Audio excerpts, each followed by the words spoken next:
Chapter 45, Rescue. Shay, you made it! Shay's stunning smile faded as she looked down at the crumpled form of Dr. Cable. What's with her? Tally blinked, awed by the transformation of her friend. Shay's beauty seemed to snuff out everything inside Tally. Her fear, surprise, and excitement fled, leaving nothing but amazement. You turned? Duh, she said. David, you're both okay? Hi. His voice was dry, his hands shaking as they gripped the power jack. We need your help, Shay. Yeah, I guess you do. She looked down at Dr. Cable again and sighed. You guys still know how to make trouble, I see. Tally averted her eyes from Shay's beauty, trying to focus her thoughts. Where's everyone else? David's parents, Croy.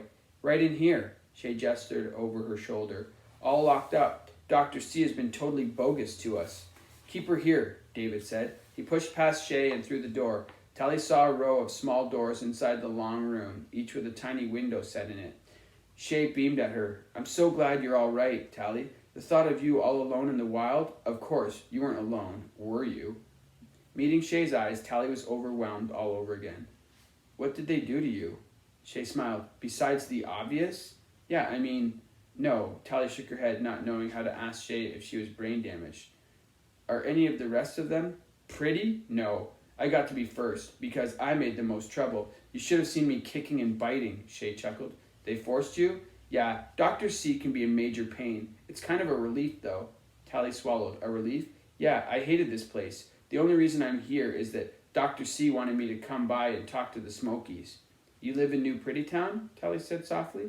She tried to see past the beauty to find whatever was behind Shay's wide, perfect eyes. Yeah, I just came from the best party.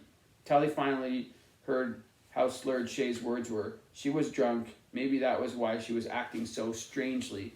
But she had called the others the Smokies. She wasn't one of them anymore. You go to parties, Shay? Well, everyone here is locked up? Well, I guess so, Shay said defensively. I mean, they'll all get out once they turn. Once Cable gets over her stupid power trip. She looked at the unconscious form on the floor and shook her head. She's going to be in a bad mood tomorrow, though, thanks to you two. The sound of complaining metal came from the detention room. Tally heard more voices. Of course, sounds like no one will be around to see it, Shay said. So how are you two doing, anyway? Tally opened her mouth, closed it, then managed to answer. We're good. That's great. Listen, sorry I was such a pain about all that. You know what uglies are like, Shay laughed. Well, of course you do. So you don't hate me? Don't be silly, Tally.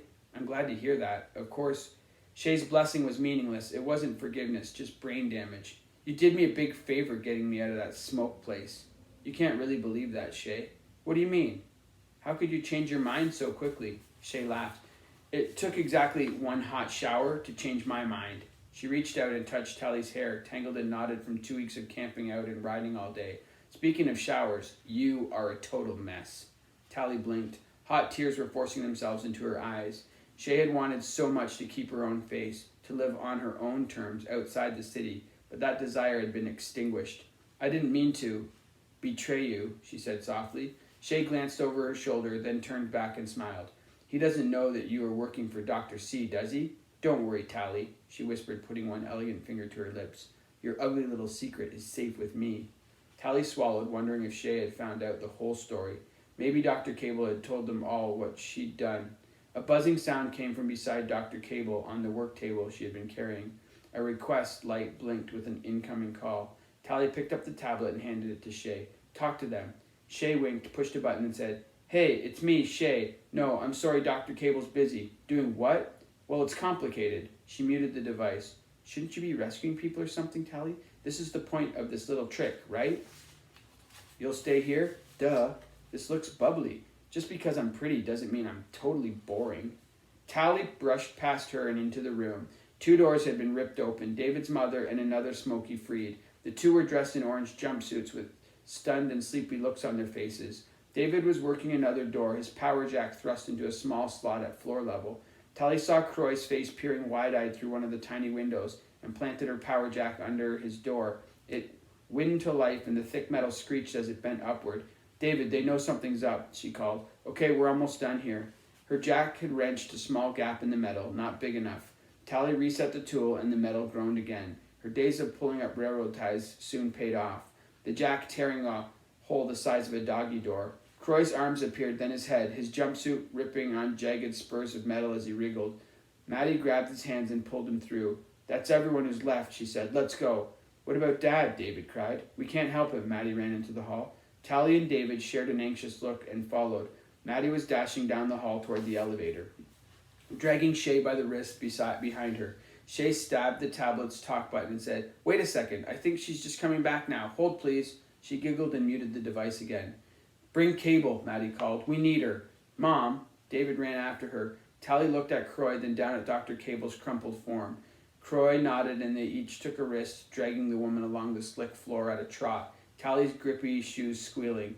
When the party reached the elevator, Maddie grabbed Dr. Cable by the collar and pulled her up to the eye reader. The woman groaned once. Softly, Maddie carefully pried open one of her eyes, and the elevator pinged, its door sliding open. Maddie tugged off the doctor's interface ring and dropped her to the floor, then pulled Shay inside. Tally and the other Smokies followed, but David stood his ground. Mom, where's Dad? We can't help him. Maddie yanked the tablet away from Shay and cracked it against the wall, then pulled David in against his protests. The doors closed, and the elevator asked, Which floor? Roof, Maddie said, the interface ring still in her hand. The elevator began to move, Tally's ears complaining at the swift ascent.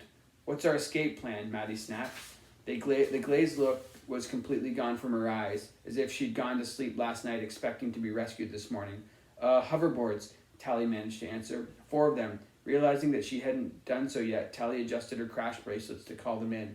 Oh, cool, Shay said. You know, I haven't been boarding since I left the smoke. There's 7 of us, Maddie said.